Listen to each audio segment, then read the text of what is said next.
Hi guys, it has been so long since I filmed a video, but it's been crazy with college and exams, and then I was very ill for quite a while, but I'm back now and back on track, so hopefully I'll start to film more videos. Today I want to talk about Clockwork Princess. It's the third book in the series of the Infernal Devices, which is the prequels to the Immortal Instruments. Both are brilliant series, and if you haven't read it, then you really need to. I will say now, if you've not read Clockwork Princess, do not watch this video. I can't make it more clearer.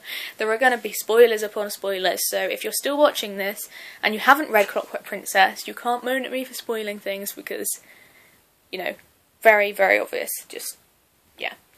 So, anyway, I was really, really excited to get this book. I mean, I've been waiting for this for quite a while. Everybody's been waiting. I mean, it's the conclusion. Sorry, my hair's really annoying me. I'm just going to put it up.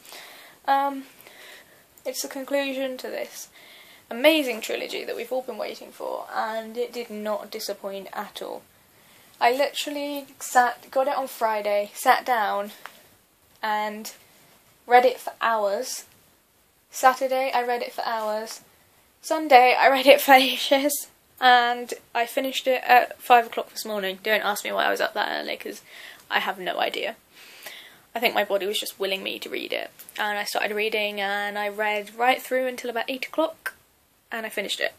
And it was so, so, so good. I mean, it's a huge book. I can't actually show you it, because I've just lent it to one of my friends, but it is huge.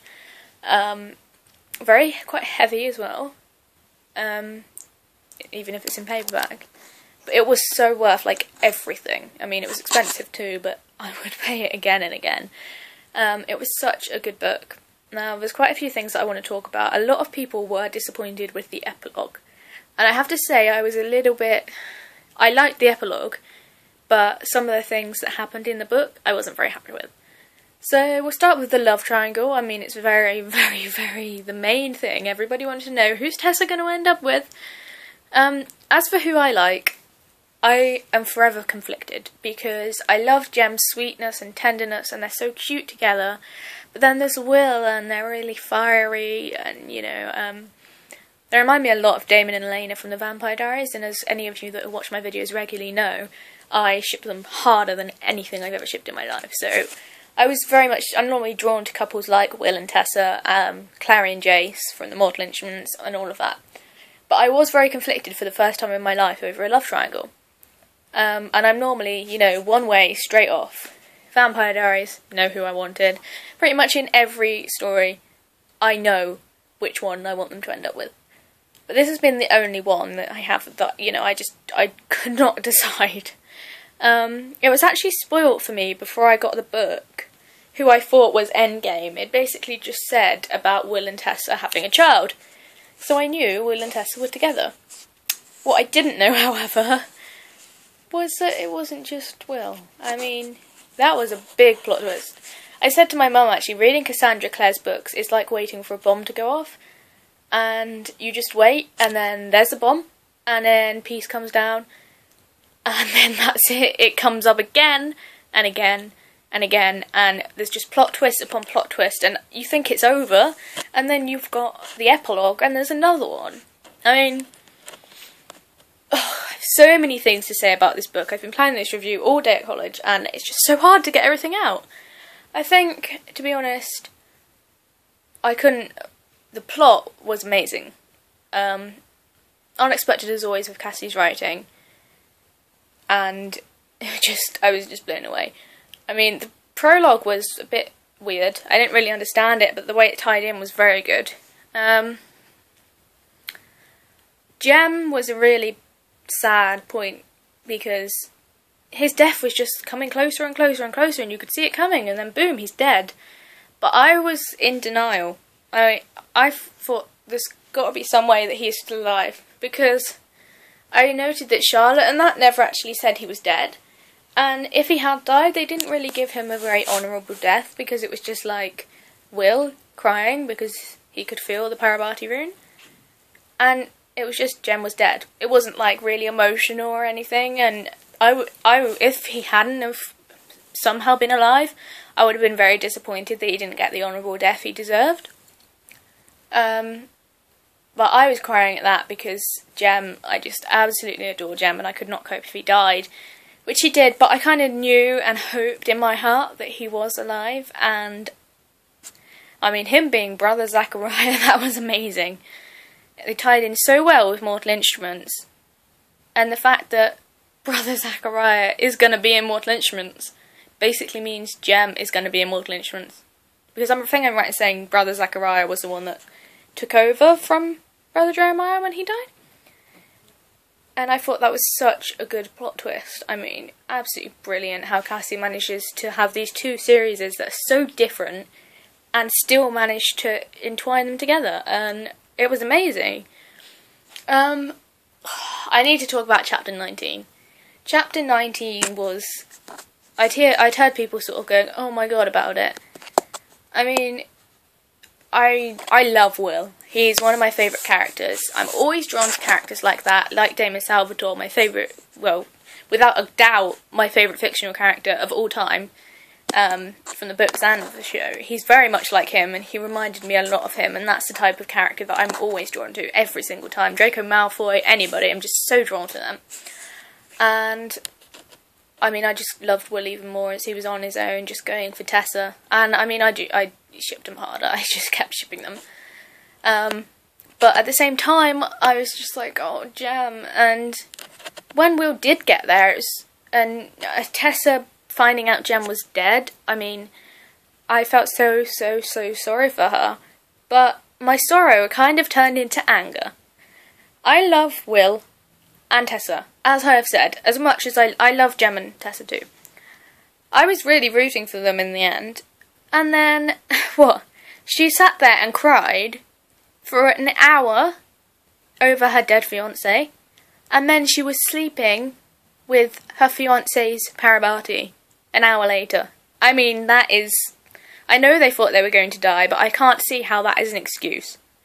I mean, I know they had Jem's blessing too, and I don't so much blame Will. But Tessa, I mean, saying she wants Jem all the time, not admitting she loved Will or anything.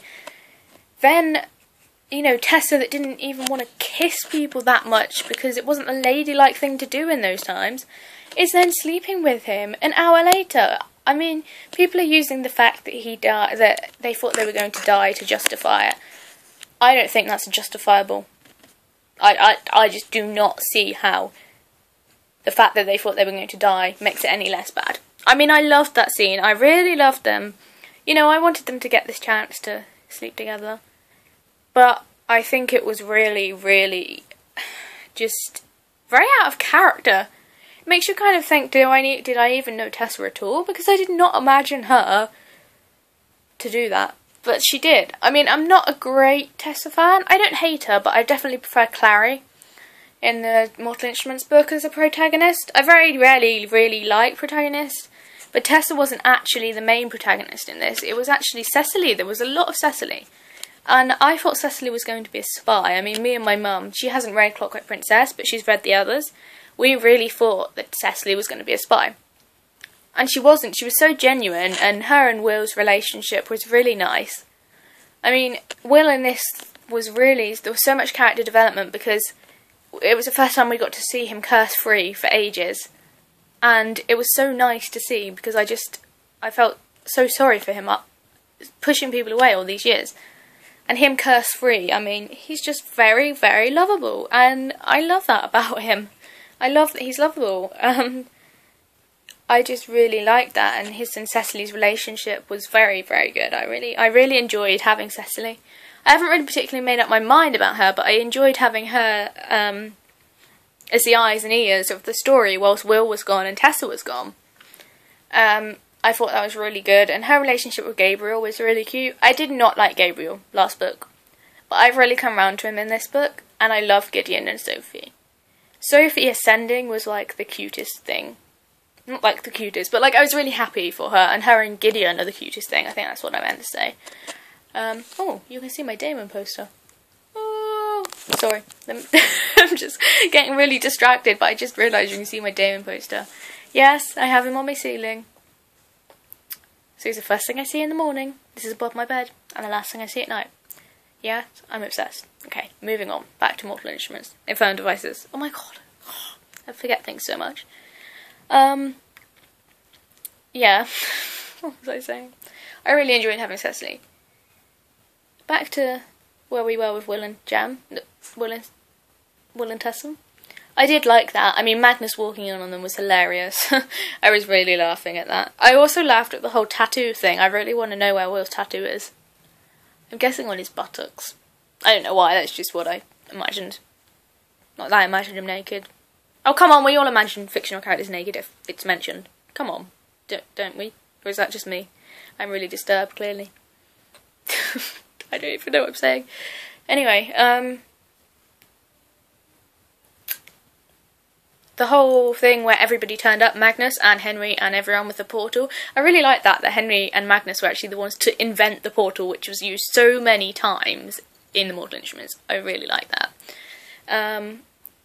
I also really liked... I really came around to Charlotte and Henry's relationship from the end of the last book, and I was really sad for Henry to not die, thankfully. I thought he was dead for a second, and I was very sad for that, because I love Henry. And I was really feeling bad for him being disabled. Not being able to move his legs, he was paralysed, and I mean, I really relate to that. So that was quite a sore point for me, actually. I felt really sorry for him, even though he's a fictional character. They rule my life anyway. And yeah, I felt quite sorry for him, but he just kept going. He didn't let it stop him, you know. That was it.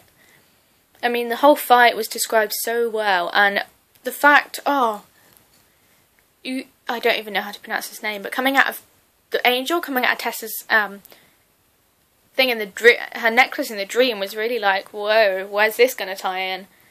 And then, obviously, she changed into him. I mean, that was amazing. Oh, we haven't even talked about, like, Mortmain. He died, obviously, but we haven't even talked about the fact that Tessa is half Shadowhunter, half demon. I mean, the whole thing with the Dell, like the prologue tied in then. That was such a clever twist. That was like one of the big bombs I was talking about earlier. I mean, that was a really, really clever twist. And in that battle scene when it was Gem, wow. I was just so like, oh my god, I knew he had to be there somehow. But I was very upset that he was becoming a silent brother, to be honest. Which is why I was quite pleased with the epilogue in the end. The whole battle scene was perfect. Having the aftermath with them like healing and that, and then Will proposing and sending her that book for Tale of Two Cities and everything was so nice. I mean, I cried when Jem said goodbye to him because it was so sad. And I just thought that's the end, really. And, you know, that's it. Jessamine, I didn't even talk about Jessamine dying. Although she'd been inspiring that, I really did feel sorry for her when she died. I always sort of felt a bit sorry for her. And the fact that she's now a ghost protecting the Institute is actually really sweet. Finally, we can talk about the bit that everybody's been going on about. Everybody is the epilogue, of course. Cassandra Clare must be the only author in the world who can have a love triangle throughout 3 books and make them both endgame. Both pairings. I mean, that's... I want to say it's fan service, but I think from what she posted on Tumblr earlier today, she posted a really good explanation of it. I think she just wanted to show that it's not just one love you have of your life. You can actually love both people. People say you can't love 2 people at once, really, because you don't love the first enough. But she just showed that it was so, like... You know, that's what she showed, and I think that's what she intended from the beginning. I mean, I cried with the whole Will dying thing. The fact that it was in 2008 was actually really, like... I don't know, I was kind of a bit uncomfortable for a while, because it's like Tessa's now listening to an iPod. It's just really bizarre. And when she's talking about how Will died, I mean, I cried at that. But he had to die, didn't he? And the fact that she met Jem every year was nice, even if it was his brother Zachariah. And then, oh my god, when they said Tessa's name, I thought, it's Will! And then it was Jem. I mean, Jem had found a cure for being a silent brother, and he was alive. and he could have Tessa. She still loved him, and we had both ships endgame. I mean, I was so annoyed when I got it spoiled that Will and Tessa were endgame. And yes, they were, but so were Jem and Tessa. I mean, oh my god. I'm in awe. I mean, I did not expect that. I mean, I didn't expect any of it, but the fact that, you know, we were always arguing about who Tessa would end up with, stressing over it before the book came out, and she ends up with both of them? I mean, wow. Wow. A lot of people are saying that that was fan service. But, as I said, I think Cassie always intended it this way. I'd be interested to ask her, actually. In fact, I might send this video to her, so if you're watching it right now, Cassie, very unlikely, I love you. And thank you for a really good book series. Yeah, it's not going to happen, but, you know, just felt like I had to say it. But yeah, I was satisfied with it. I mean, a lot of people have said, there was a girl on Tumblr, my friend, she said that she kind of felt like there was no closure. I think that's just because there's so much of Jem and Tessa's story still to be discovered. But the fact that Mortmain died and everything was tied up, you know, Will and Tessa had lived together for as long as a mortal life. I really loved that Magnus took her off and they were sort of friends. And then she got with Jem, and, you know, whatever happens with Jem, you know. One thing that did really, really piss me off was her leaving her children. You don't just have children and then leave them because you don't want them to get older than you and die before you.